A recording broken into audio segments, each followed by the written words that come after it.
Bom dia, gente! Tudo bem? Como é que vai com a senhora, Dona Maria e o senhor? Olha só, gente, Band Gourmet chegando hoje para todo o interior paulista ao vivo, como você vê aqui a logo da Bandeirantes.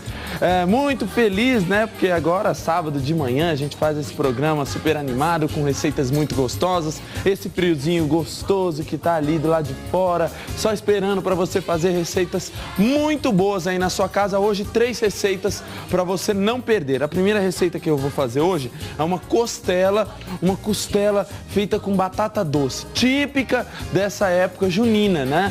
E a segunda receita de hoje é um caldinho de abóbora com carne seca, fantástico, delicioso.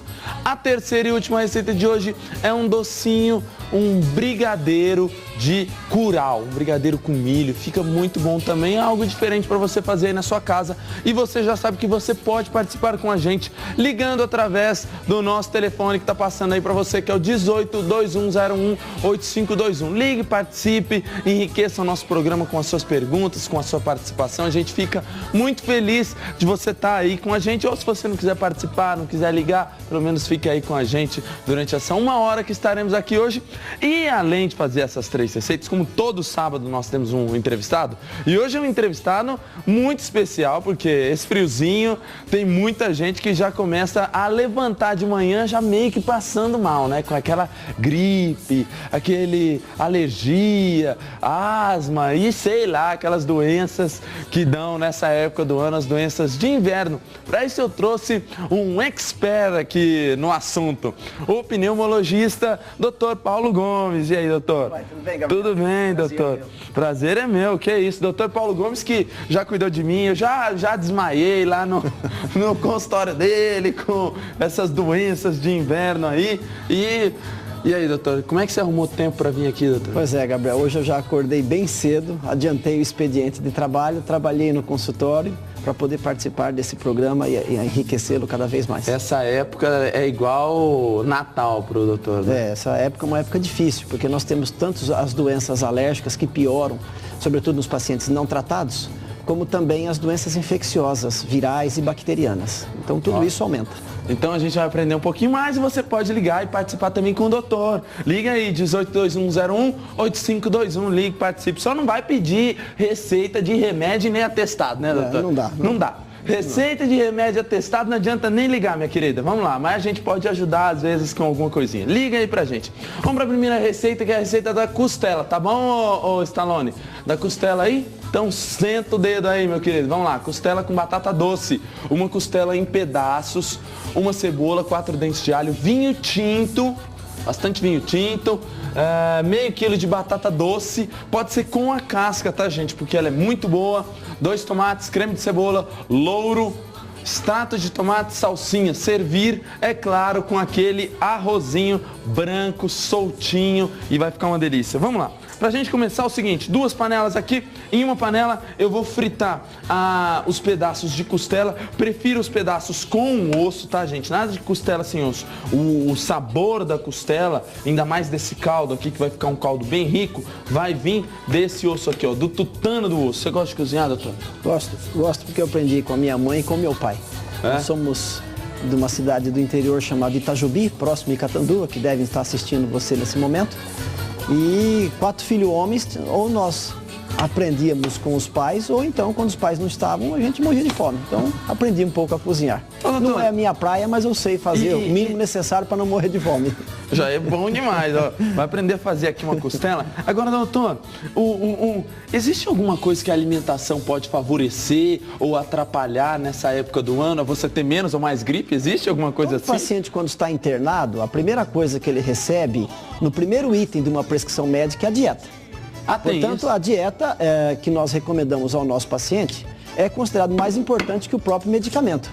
Então, é claro, é evidente que o indivíduo adequadamente bem nutrido, tá bem? Vai estar bem protegido contra qualquer doença, não só as doenças do inverno que atingem o aparelho respiratório. Como que tem que ser uma alimentação de uma pessoa que esteja aí com essas doenças de inverno aí que a gente vai falar daqui a pouquinho, gripe... Perfeito. Eu sempre costumo dizer que o melhor prato é o prato cheio. O segundo melhor prato é o prato colorido.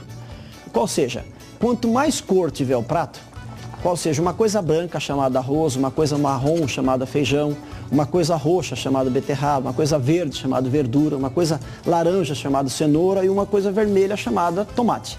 Esse é um prato ideal, portanto constituído por vitaminas, proteínas, sais minerais, oligoelementos e carboidratos. Esse é o prato ideal. Então não há muito segredo em relação à culinária brasileira para se nutrir bem. Comida de mãe.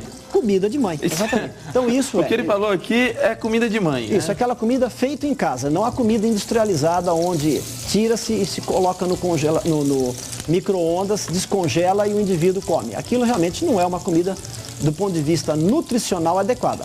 Ela pode ser uma comida do ponto de vista dietético, mas nutricional de baixo teor nutricional.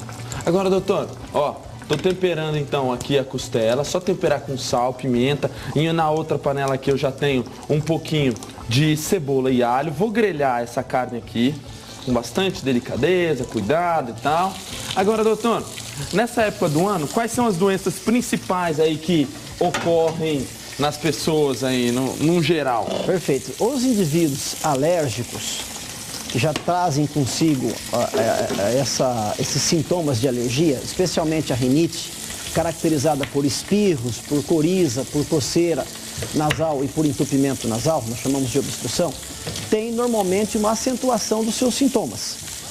Então esses sintomas começam a se acentuar à medida que o ar frio... É a friagem? É o ar frio. O ar frio ele serve como um insulto na mucosa respiratória, uma vez que a mucosa respiratória adequadamente deve se servir de um ar aquecido, umidificado e limpo.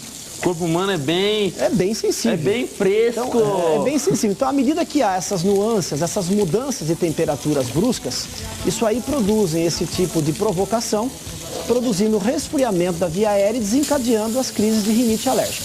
Agora, uma pergunta sobre esse negócio de rinite, porque eu perguntando porque eu tive esse problema, né? Eu já vou colocando logo na minha vida. Ó, tô grelhando aqui a carne, na outra panela eu coloquei a batata doce com casca, tá, gente? Porque a casca tem muitos nutrientes, já pensando numa alimentação saudável. Doutor, eu tive um problema de rinite essas semanas aí atrás e meu nariz ficou daquele jeito, não passava nada, tinha que respirar pela boca. O que é bom, né, se você tem isso, aqueles negócios que você pinga, aquilo lá é bom? Eu já ouvi falar que não era, que viciava. Esse tipo de tem outra rinite, pessoa que fala que é, como é que é? Então, esse tipo de rinite, Gabriel, nós chamamos de rinite vasomotora, que é a rinite de inverno. Aquela rinite que se dá por conta de uma mudança brusca de temperatura, há um resfriamento da via aérea e para o organismo se aquecer, ele congestiona, ele se engurgita, ele se inflama. E aí o indivíduo acaba tendo esse entupimento nasal. Então o ideal é aquecer a via respiratória.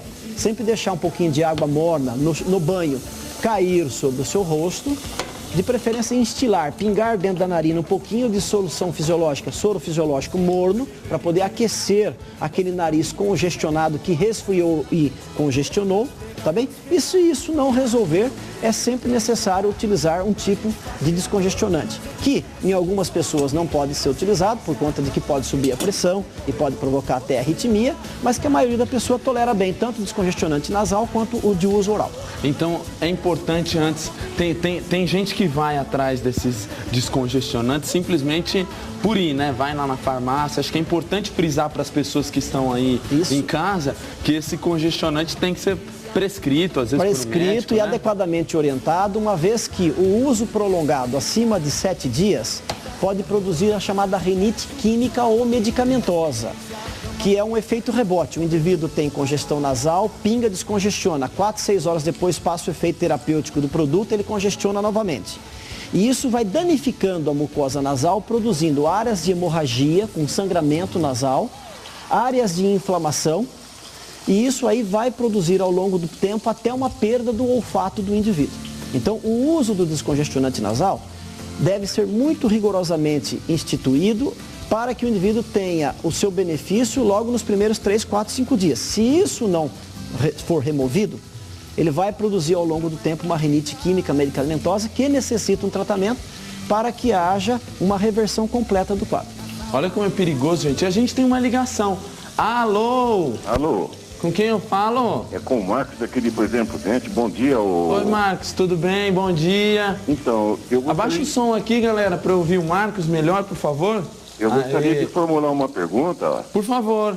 Seria para o Dr. Paulo, aproveitar a oportunidade, por ele ser da área dos pulmões, de pneumologista, né? Sim. Sobre a questão dessa vacina, dos velhos aí que a gente fala... quando foi lançado essa vacina praticamente no meio de nós no Brasil, falava que era para acabar com os velhos, que era muito aposentado, tudo, e criou assim uma conversa fiada até aí. O pessoal, alguns tomam, outros não, ficam com medo, outros falam que dá reação. Eu tomo, eu sei que eu tomo e eu nunca mais tive gripe. Eu gostaria que ele colocasse um momento e esclarecesse através do seu programa, que nesse momento é muito bem ouvido. Tá aí, muito obrigado. Eu sou seu fã. Obrigado pela sua ligação, Marcos. Valeu, viu? E muito bom, aliás.